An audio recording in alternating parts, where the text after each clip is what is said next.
Welcome back to episode 4 of our full set review of Lord of the Rings. We are going over the red commons and uncommons in this episode. If you haven't seen our previous episodes, check them out where we go over our full grading scale. But with that, let's kick it off and go into our red commons. Yeah, first up we have Rohirrim Lancer. Costs 1 red. It is a 1/1 creature human knight. It has menace, and when it dies, the ring tempts you. So overall, I really like this card. It's a 1/1 for 1. It's cheap. It's efficient. The menace is probably not going to come into play too much with a 1/1. Although I could see this making a play to be a ring bearer, in the sense that it, once the ring tempts you, I mean, it has a on death ring temps, but if you have another card that you can play with it, you could potentially make it. Overall, I put this one at a C+. It's a good 1-drop in my mind. Yeah, I agree with you that it's a good 1-drop. The problem is for these 1/1 for 1s don't tend to be worth a card in Limited. It tends to eat up kind of card advantage a little bit in a way. So it's not a bad 1/1 for 1, but I typically don't want to put these in my deck. So therefore, I did give this a D. I completely see where you're coming from, though. There are some synergies, too, there's a decent amount of equipment stuff going on if you want to play the equipment, which I'm also not a huge fan of myself, so that can explain a little bit of it. But we'll see where this is. I could see it going anywhere between our grades. I think you're talking me down to like a C here. But I do think the ring temps will be fairly valuable. Yeah. I don't, as I recall, when I was looking through Red, I didn't see a lot of ring temps, so this might be a fairly easy one. Yep. To pick up as a common. So, but yeah, I think I'll stay with a C to start. Up next, we have Rush the Room. For 1 red, you get an instant with target creature gets +1/+0 and gains first strike until end of turn. If it's a goblin or orc, it also gains haste until end of turn. Usually we'll see this be like +3/+0 for 1 or 2. I think that gives it significantly more reach to kill the opposing creature. And I don't really like those to begin with that much. I don't think this is a trick worth having. I have this as a D. Yeah, I think I agree with you here. I think for all the reasons you just said, +1/+0, first strike is sure in a pinch it could be a decent. This is the opportunity to kill a creature, and the haste I think is not going to come into play very often. Like I think it would be very odd for you to play this and use the haste, right? Because the whole idea of a trick is you don't want to play it pre-combat, but in order to have the haste take effect, you'd have to play it pre-combat. Yeah. So I'm not sure I really like it at all. It's filler, and if you're really running short of cheap cards and you see opportunities to use it, then maybe. But yeah, I agree with you 100% at a D. All right. So next up, we have Battle-Scarred Goblin, which costs 1 colorless, 1 red. You get a 2/2 Goblin Warrior. And whenever Battle-Scarred Goblin becomes blocked, it deals 1 damage to each creature blocking. So, yeah, I mean, I think this is, it kind of passes the test of a 2/2 for 2. The 1 damage for creatures blocking it, that's going to come into play occasionally, right? If you block with a 3/3, okay, great, now that 3/3 is dead. But I don't ever see a position unless you're forcing it somehow that this is going to get blocked by more than 1 creature. I mean, it doesn't have trample. It's only a 2/2. So I'm not sure how useful that becomes. But as a 2/2 for 2, I have this at a C-. Okay. I have it as a C, but I don't disagree with anything you said. I just think it's a solid playable. 2/2 for 2 vanilla is fine. I think that would be like a C-. But with a little bit of upside here to be able to attack into the 3 power or 3 toughness creatures it's nice. So C. Yeah. Okay. Up next we have Breaking of the Fellowship.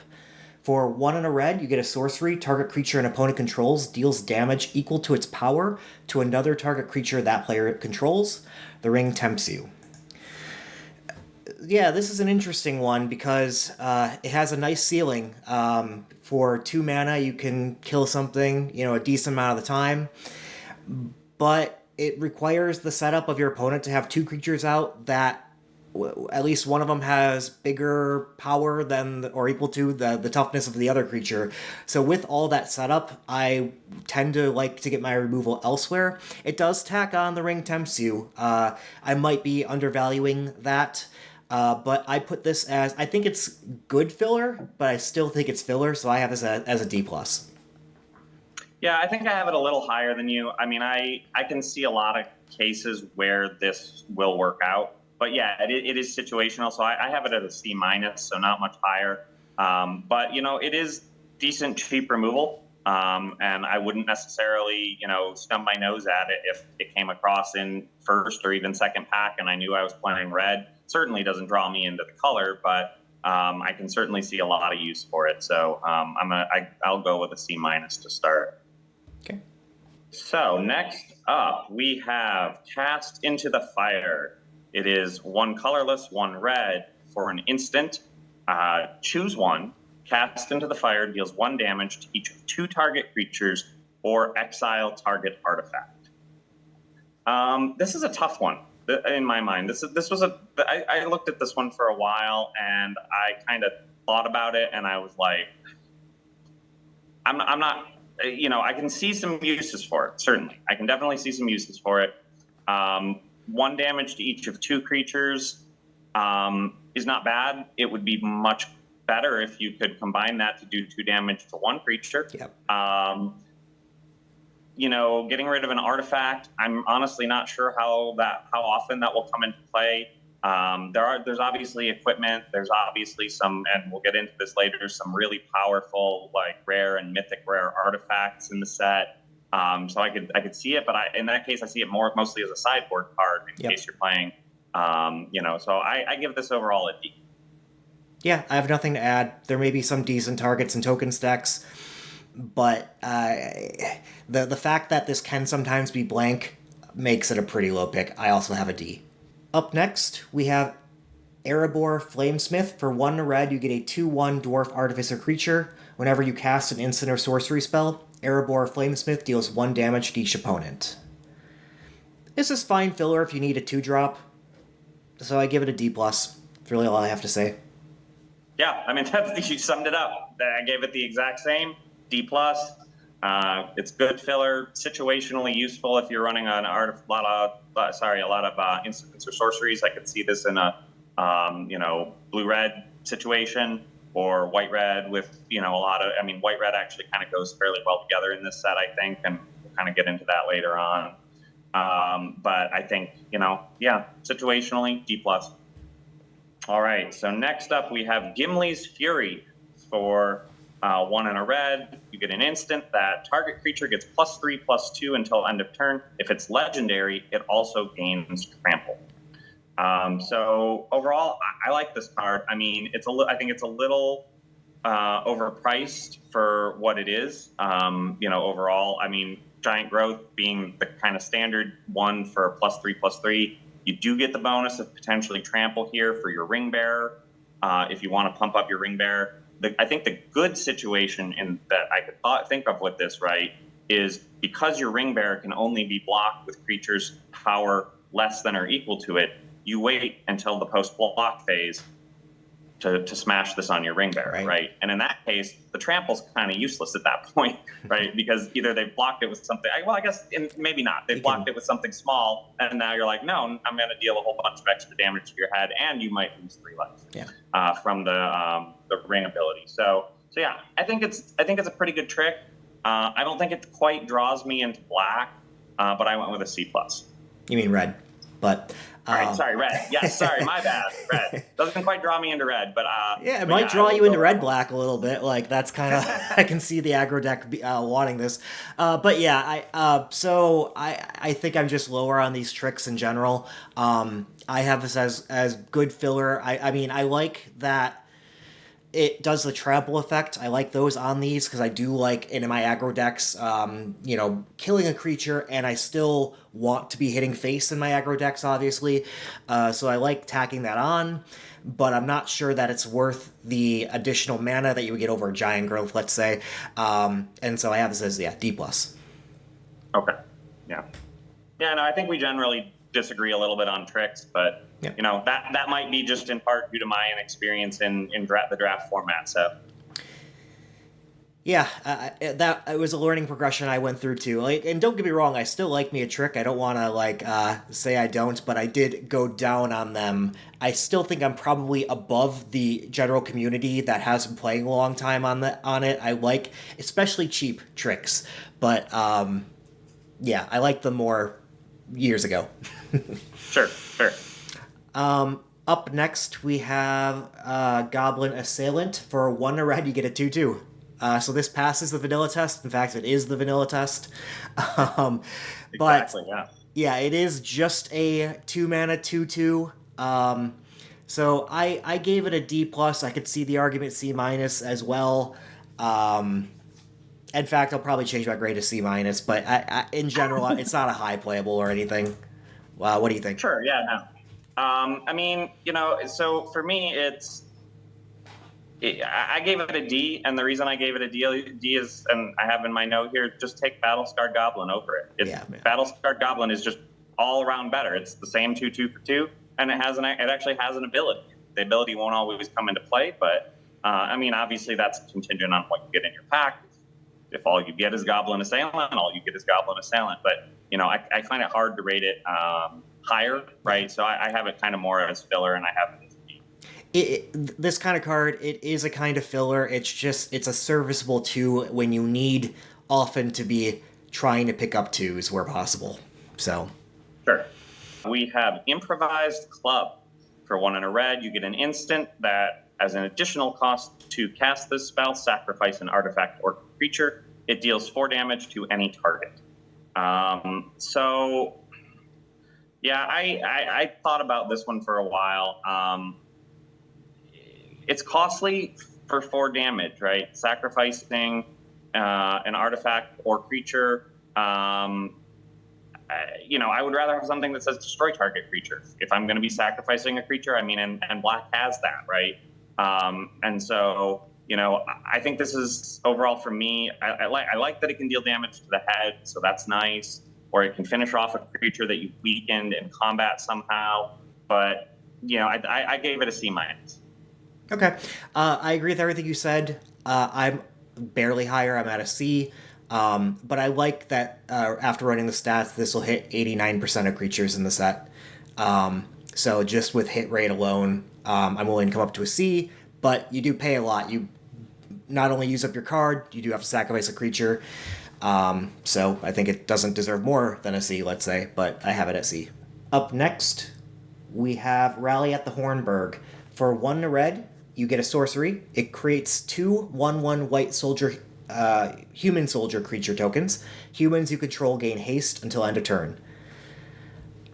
Yeah, these cards tend to play pretty well in limited. A 2 mana, you get your 2 power, 2 toughness over 2 different creatures. They have haste here, which is even better. They're humans, which goes with a lot of synergies.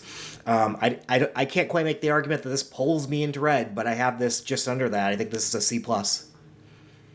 Yeah, no, I think I agree with everything you said. I think it's a good 2-drop. I have it a little lower. I have it at a C, but again, it's a good card, and I would take it in a lot of circumstances. It's certainly better than some of the other red 2-costers that we've discussed. So yeah, I went with a C overall.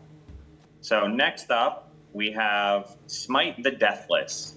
Cost 1 colorless, 1 red. Smite the Deathless deals it for an instant. Smite the Deathless deals 3 damage to target creature. If that creature loses indestructible until end of turn. If that creature would die this turn, exile it instead. So yeah, I like this better than Improvised Club because you don't have to sacrifice a creature. Obviously, the damage is only to creature, not to head. It's 1 less. But I honestly think this is the superior card, especially because it removes indestructible. So it is a way to get rid of something that would otherwise be very difficult to remove.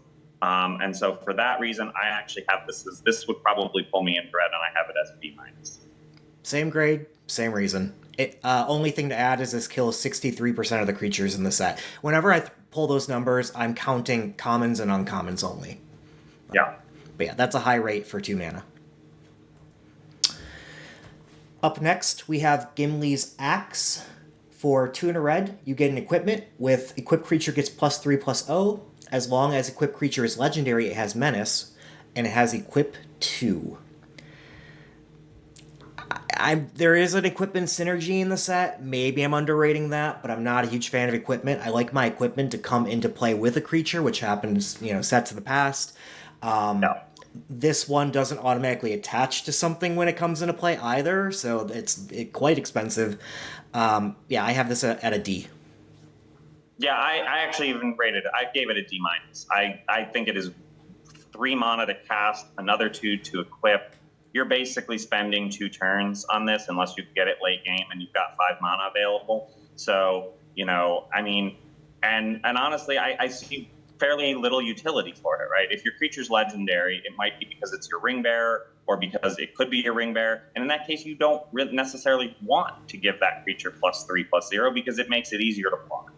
And so, I see very limited utility for it. I mean, it's not an F. Certainly, I can certainly see situations where it would be useful, but I would probably pick most other cards over this. So I have it at a D minus. Sounds good. All right, next up we have Haradrim Spearmaster. It is 2 colorless and a red. For that, you get a 2/3 creature human warrior with reach. And at the beginning of combat on your turn, another target creature you control gets +1/+0 until end of turn. So effectively, you're getting a 3/3 for 3 with reach, which is good, especially since there are not a lot of flyers that are that much bigger than that in the set. A lot of the flyers in the set are small, and so I could see this as fairly useful. So overall, for me, I gave it a C minus. Okay. I'm at C just because it's a fine card, but I don't disagree with anything.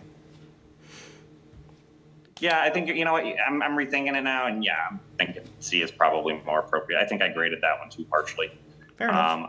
For me, it was like the 2/3, and then I'm like, but wait a minute, it basically gives you the +1/+0 on something else. So There is some setup that you need another creature for it to happen to get the +1 sort of thing, but in a way, that one could have haste a little bit. Like, depends how you want to play it, and it has reach, so Yeah, definitely. I think C is probably more appropriate. I was too harsh. All right. Up next, we have Quarrel's End. For 2 and a red, you get a sorcery. As an additional cost to cast the spell, discard a card, draw 2 cards, and create a 1/1 white human soldier creature token. We've seen this kind of effect before, usually with a 2 mana, discard a card, draw 2, and this has the extra, you get a 1/1 human creature token on it for an additional mana. In humans, that might be worth the additional cost, but in general, I do kind of like these cards a little bit. Like, if I'm running low in my red decks on ways to get more cards, like a lot of times your red decks will eventually flood out and you can just discard a land and get some more spells. So I think there's a position for this in those decks, but I still don't think this is higher than filler. Therefore, I have a D+. Yeah, I have it marginally higher to C minus. I see it as very good in an aggro deck, and I think most conditions where you're playing red, you're probably playing some form of an aggro deck. Whether you're playing black red and you're just trying to do like get everything out there, armies beat down, or you're doing white red and you're doing human soldier token things, then I could see either case. So I have it just a little bit higher than filler, but there are a lot of other things I would take before it, so that seems to go over C minus. I agree with everything you said though about it. Okay. So next up we have the Swarming of Moria. 2 colorless, 1 red for a sorcery, create a treasure token, and amass orcs 2. So this one's an interesting one. For me, I like it. I don't like it a ton. I have it as a C minus. I think, the creating a treasure token effectively brings down the cost to 2. So it's basically, pay 2, amass 2, which is fine. You're basically paying 2 for a 2/2, but I don't think it's as good as certain other effects that you might get. Obviously, the thing about the treasure token is you can kind of save it for an emergency when you need it. So that maybe brings it up a little bit marginally, but overall, I think a C minus. Yeah, I have it at a D plus. I do think this might go up a bit in a like blue-red spells deck where you want your creatures to be spells because you get this as a creature kind of in a way with a spell. But in general, yeah, I'm not a huge fan. D plus. Up next, we have Fire of Orthanc. For 3 and a red, you get a sorcery, destroy target artifact or land. Creatures without flying can't block this turn. I'm gonna lose to this probably a couple times, but besides that, I'm not really gonna play it. So I have this as a D. If board stalls are common, I might come up on it. I do see the set probably being a little bit slower and has a lot of toughness creatures rather than power creatures. So I will, say there's some utility there. But in general, I don't like this card. I'm at a D. Yeah, I have the exact same rating for it. And the note I have is, in my mind, Cast into the Fire is almost better, which we just talked about a little while ago. You're rarely going to use the first part of this, right? Destroying target artifact or land. I mean, yes, if your opponent has an artifact out, that's fine. There are non-basic lands that we haven't discussed yet in the rares, especially that are decent lands. But again, they're rare. They're going to come up fairly infrequently in your games, and paying 4 for that is a lot. So I think it's mostly for the ability of creatures without flying can't block, which is not bad.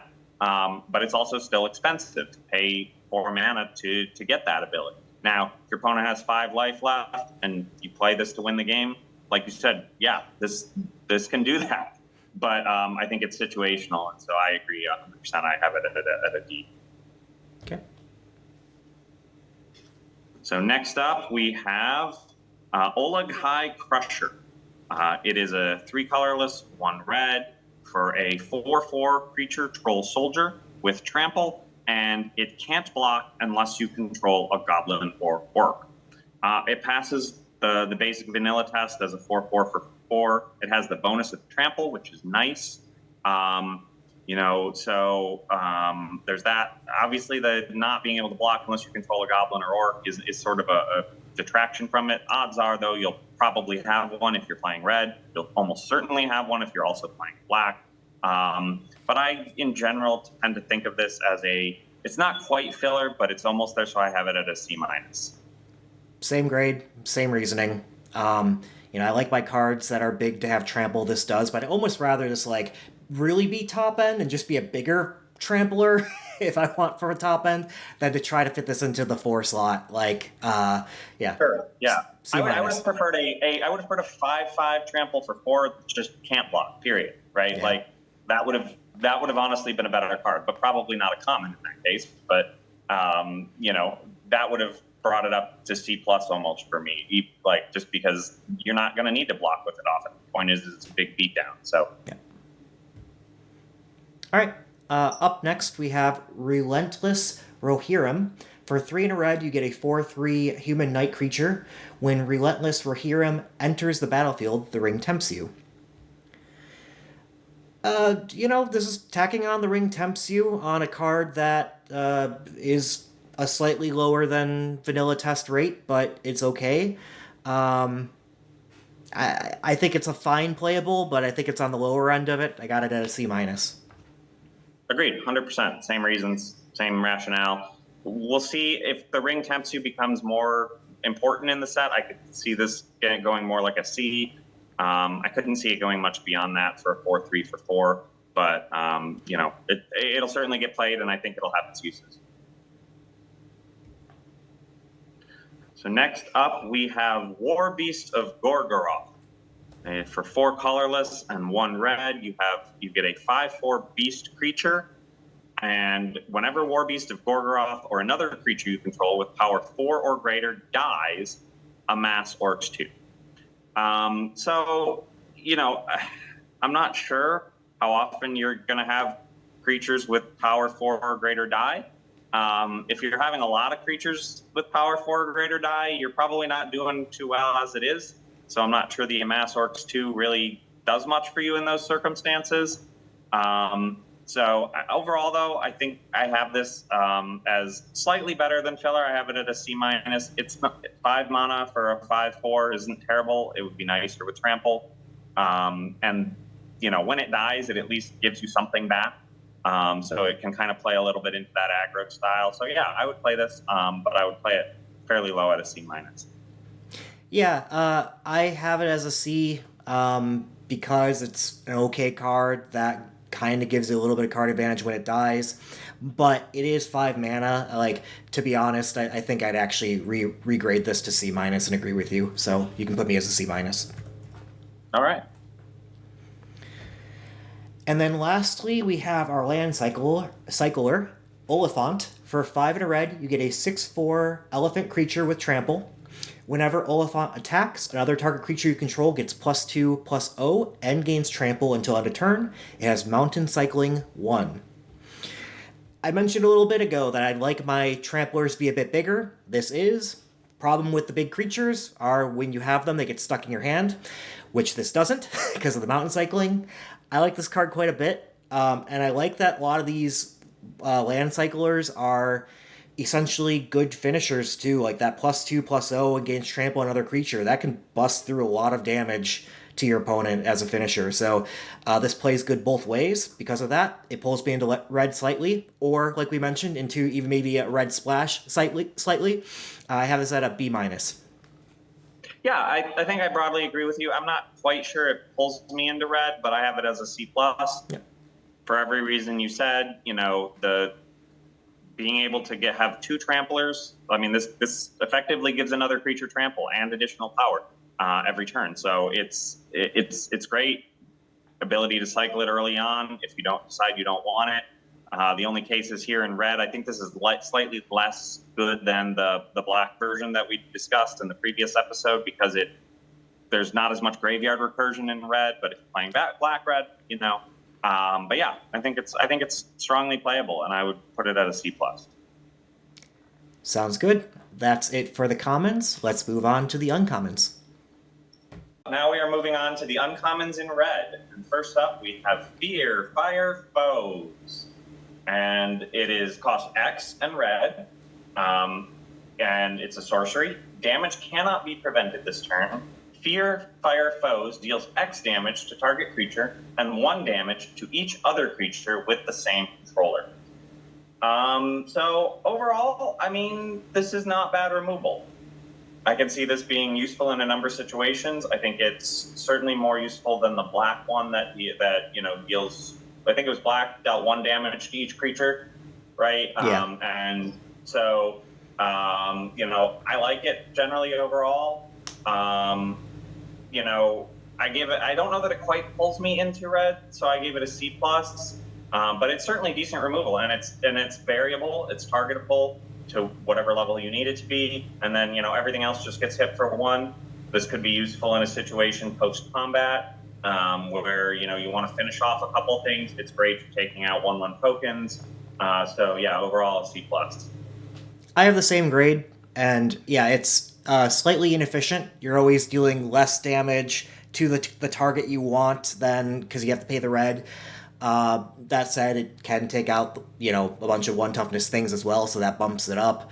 But flexibility helps with that. So yeah, C plus as well. All right. Up next, we have Ranger's Firebrand. For 1 red mana, you get a sorcery. Ranger's Firebrand deals 2 damage to any target. The ring tempts you. A shock that comes with a ring tempt is quite good. It's not an instant, so that pulls it down a little bit, but still, I think the ring tempt is worth that. And I do think that this one's a pull into red. This will hit just slightly below 50% of the creatures. And yeah, I got it at B minus. Yeah, I have it a little bit lower, and solely because of that sorcery speed. Like I like my removal to be used on the end of my opponent's turn as opposed to on my own. So, or, as needed when they're attacking with something, or, any number of other circumstances. And so, I have this as a C. I mean, 2 damage for 1 mana is good. Ring Tempt is good. But, I mean, that sorcery speed is so slow, and I think that it's gonna be you're gonna have this in your hand so many times and say, God, I wish I could play this right now. Yeah. Where it's gonna come in handy, and it's gonna be like, nope, sorry. So yeah, I have it at a C. Certainly playable, certainly a decent card, but I wouldn't say this brings me into red, just because, yeah, I'm gonna be looking for something more like Fear Fire Foe, or Fear Fire Foe is also a sorcery, but I'm going to be looking more for instant speed removal. Yeah. So next up, we have Goblin Fire Leaper. Cost 1 colorless, 1 red. For that, you get a 1/1 creature, Goblin Warrior. That you can pay 1 and a red to give it +1/+0 until end of turn. And when it dies, it deals damage equal to its power to target creature and opponent controls. So this is an interesting one. Like, on paper, it's not great because it's a 1/1 for 2. But I like that pump ability, and I especially like that pump ability because when this thing dies, it's going to probably take something else with it, assuming you're going to, pay a little bit to pump it once, maybe twice. So it's going to take out maybe 2 3/3s for the cost of itself. I mean, obviously, it's cost an extra mana to do that. But if you were going to give me the option of paying like 4 mana to take out 2 3/3s, I still think that's a pretty good deal. And so I rated this at a C+. Okay. I'm a little bit lower, but not much. I'm at a C. It is kind of mana intensive to do the pumping. Yes. And the thing is, like, in what situations is it good versus bad? As an attacker, it's not that great because it is mana intensive to pump. So I guess my point is they could just not block it and take the 1 damage type of thing and be fine with that. So it's only good in that case when it is blocked, then you pump it and kill, a couple things. It's better on defense. They attack into you, then if you have mana up, you can pump this and take out maybe a couple things. But now you need instants to have a reason to want to leave up that mana for your opponent's turn. So I can see this being better in, say, like a blue-red deck than I would in, say, a black-red deck. So. Sure, yeah, definitely. Up next, we have Book of Mazarbul. For 2 and a red, you get a saga. The first chapter is Amass Orcs 1. The second chapter is Amass Orcs 2. And the third chapter is creatures you control get +1/+0 and gain menace until end of turn. It's a 3/3 for 3. It's kind of a slow 3/3 for 3. The menace ability at the end looks pretty attractive, though. And it keeps it from being unplayable. I kind of find a lot of these sagas are advantageous. They give you a lot of value on the card. They just do it slowly over time. I guess that's kind of my definition of a saga. Yeah. But in a go-wide aggro deck, this can be reasonably good. I have this as a synergy C. I think when you are go-wide aggro, you'll find this as a good playable. Yeah, no, I just have it straight as a C. Not as much as a synergy C. At the very least, it's going to over time give you a 3/3, or if you get the 1/1 and then you block and kill something with it, and then you get a 2/2 to replace it next turn. That's decent value for money. Plus the added effect at the end doesn't hurt. I certainly would only really want to play this in an aggro deck, though. But yeah, I think overall, it's a C. There's certainly cards I'd pick over it. But I wouldn't be mad to take this card. It's certainly playable in a variety of situations. So next up, we have Fiery Inscription. For 2 colorless and 1 red, you get an enchantment. When Fiery Inscription enters the battlefield, the ring tempts you. And whenever you cast an instant or sorcery spell, Fiery Inscription deals 2 damage to each opponent. So I like this card. I like this card a fair amount, actually. It's a shock on a stick. Whenever you cast another instant or sorcery spell, which could itself be direct damage, it gives you more. And so, I can definitely see uses for this. So I give it a C plus overall. I also have a C plus, but I put a particular new category of grade that we haven't come up with yet. I gave it a build around C plus. So the build around categorization is, yeah, when you're picking up something, you're kind of building your deck around it. In a way, it's similar to Synergy. So you really want this in your blue-red Spells Matters deck, right? That's when it can deal all the 2 damage. And I really think you want to be picking this up in multiples. You want to be the blue-red drafter, maybe one of 2 possibly in your table. And if you pick up multiples of these and just cycle through instants and sorceries, the damage is going to add up. So yeah, build around C+. Oh yeah, tons, yeah. So.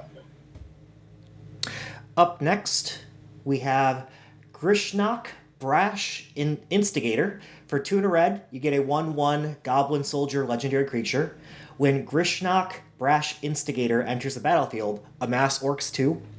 When you do, until end of turn, gain control of target non-legendary creature an opponent controls with power less than or equal to the amassed army's power. Untap that creature, it gains haste until end of turn. This is what you want in a black-red sacrifice deck, and I wrote it might even pull me into there. That said, I've seen now less black-red sacrifice synergy than I did when I originally graded it, so I graded it as a synergy B-, and I had on there that otherwise this is a C.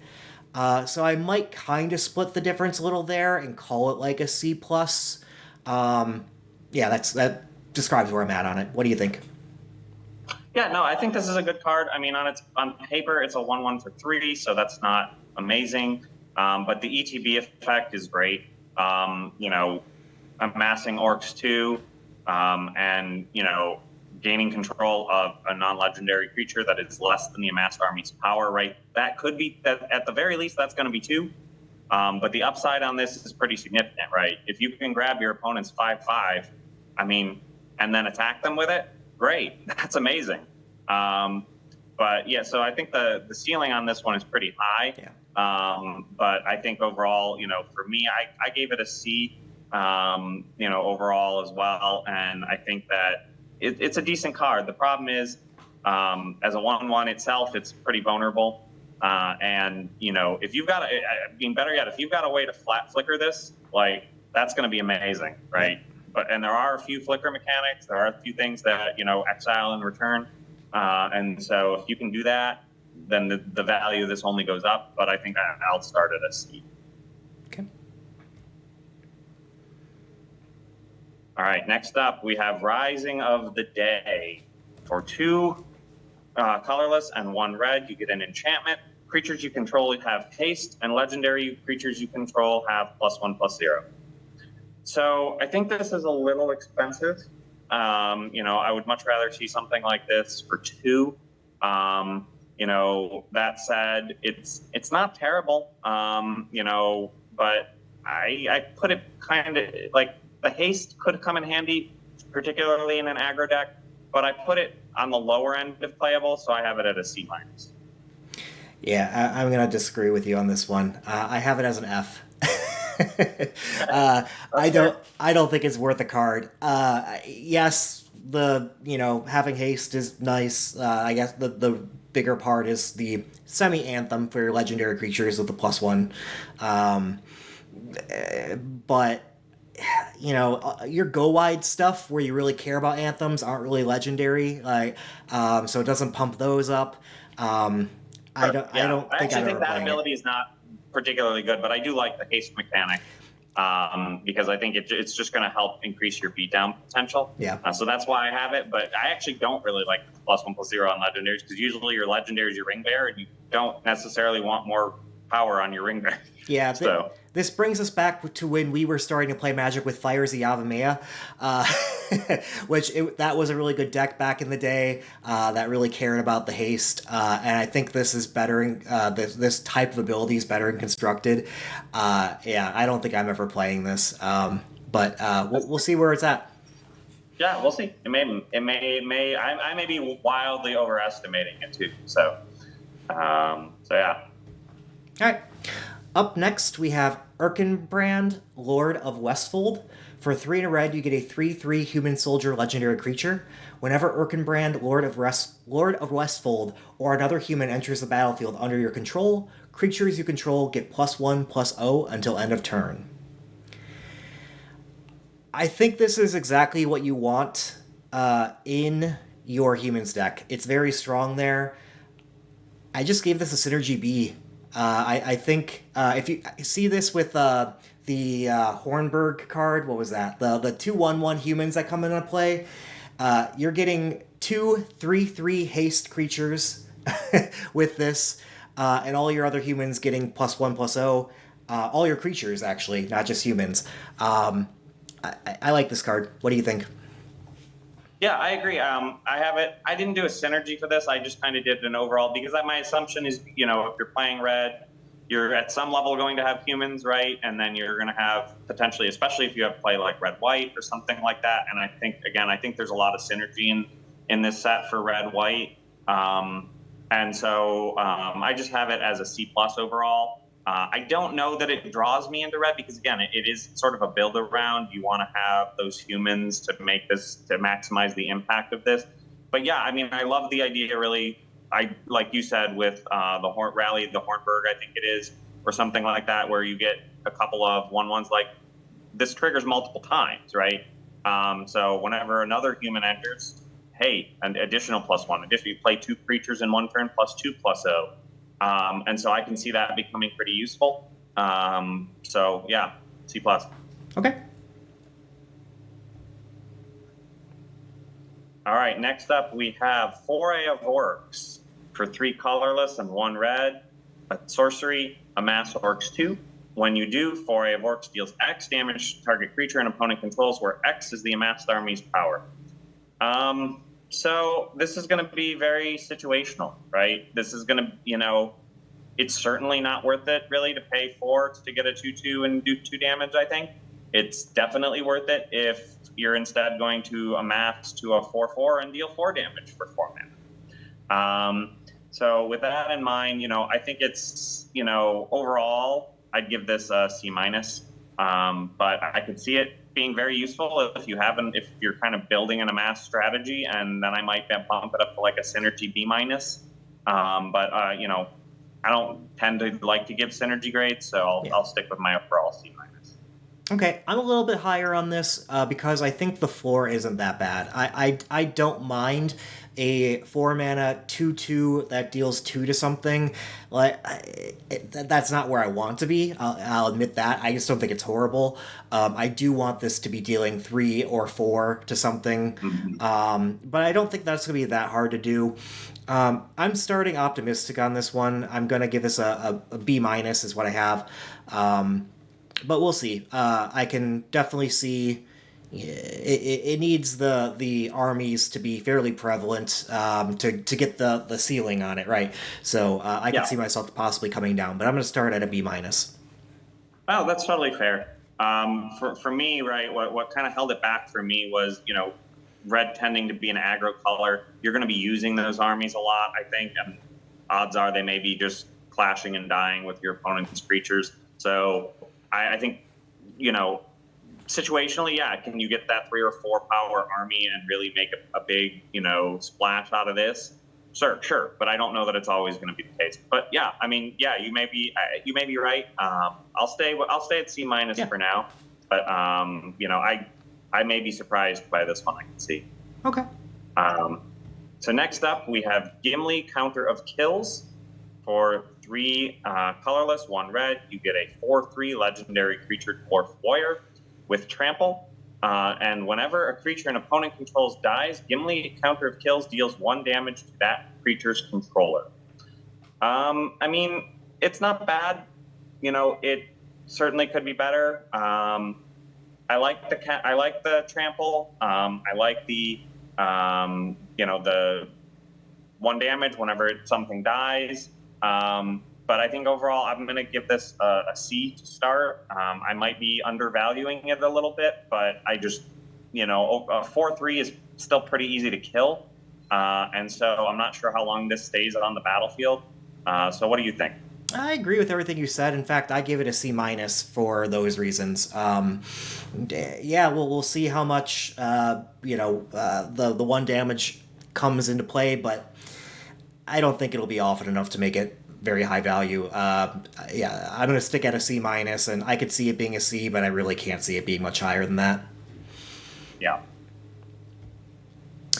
Up next, we have Aomer of the Rittermark. For 4 and a red, you get a 5/4 human knight legendary creature. It has haste.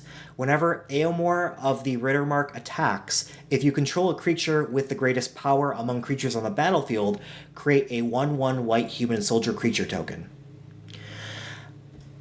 In my red bigger cards, I like it to have haste because this will presumably go in an aggro deck, and so you get your 5/4 for 5 there. Also, you could immediately get your 1/1 as well if this is the highest thing, so you're kind of getting like a 6/5. I like this a good amount. It doesn't pull me into red, but I think it's a good card. I give this a C+. Yeah, no, I agree 100% with everything you said, and I gave it exactly the same. It's good. I would actually be interested to see the math on this, on like what percentage of cards have a greater power than it to base power toughness, because to just think about like how often this is likely to trigger. But I think at 5, just based on mental math and thinking about it, I think it's up there. There aren't a lot that are that much bigger. Right. I mean, there's maybe 10%, 5%, somewhere in there. range. I was thinking exactly the same. It's between that. It's up there, so this is gonna trigger fairly reliably unless somebody has just a gigantic army, which is possible. But and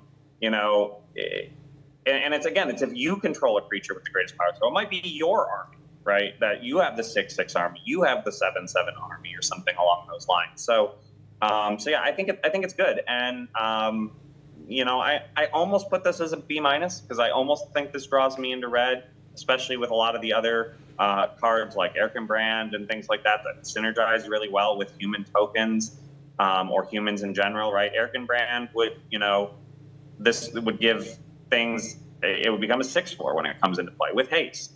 And so I can certainly see this synergizing well with other things in there, but I agree at a C+. Sounds good. That's all for our episode today with red commons and uncommons. We will be back with green next. So remember, before we quit here, to like and subscribe, click those down below. You'll get more updates regarding our next episodes coming on up. And we have the rest of Wooburg to go over, and then our Rares and Mythics episode. So stay tuned for those. See you next time. Bye-bye. See ya.